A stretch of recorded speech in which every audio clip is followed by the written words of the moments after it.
بسم الله الرحمن الرحيم فاسألوا أهل الذكر إن كنتم لا تعلمون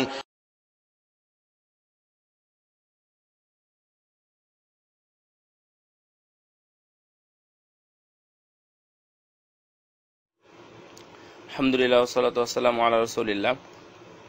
054 ভাই প্রশ্ন করেছেন ফরজ গোসল কিভাবে করতে হবে। যখন গোসল মানুষের ফরজ হবে, ফরজ গোসল বলতে যেটা বালিগ বয়সে নাপাক হলে গোসল ফরজ হয়, সেটাকেই মানে ফরজ গোসল বলে। আল্লাহ রাব্বুল আলামিন বলেছেন মান কুনতুম জুনুবান ফাত্তাহারু, যদি তোমরা নাপাক হও তবে তোমরা গোসল করো বা পবিত্রতা অর্জন করো।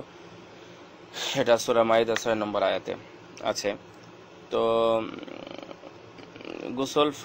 গোসল করার নিয়ম হলো, প্রথমেই আপনাকে যেটা করতে হবে তা হলো গোসলের আগে পানি দিয়ে মানে বাম হাতের পানি দিয়ে আপনার লজ্জাস্থানটা ধুয়ে নিতে হবে।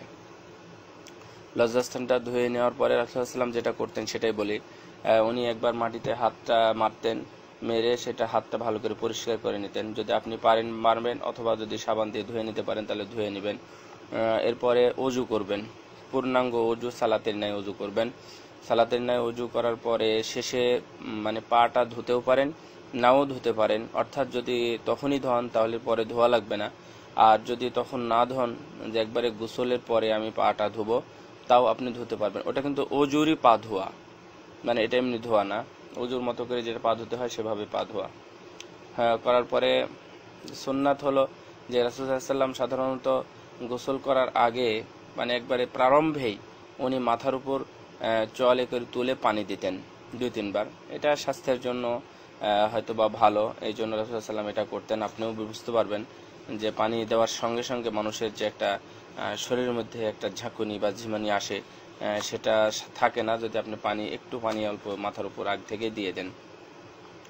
এরপরে আপনি পূর্ণাঙ্গ অজু তো করলেন আগেই, এরপরে আপনি পূর্ণাঙ্গ গোসল করবেন। যেভাবে গোসল করতে হয় পানি ঢেলে দিবেন, অথবা যদি নদীতে গোসল করেন তাহলে সম্পূর্ণভাবে ডুব দেবেন, বা সবগুলো যেন ভিজে, আপনি এই চেষ্টা করবেন।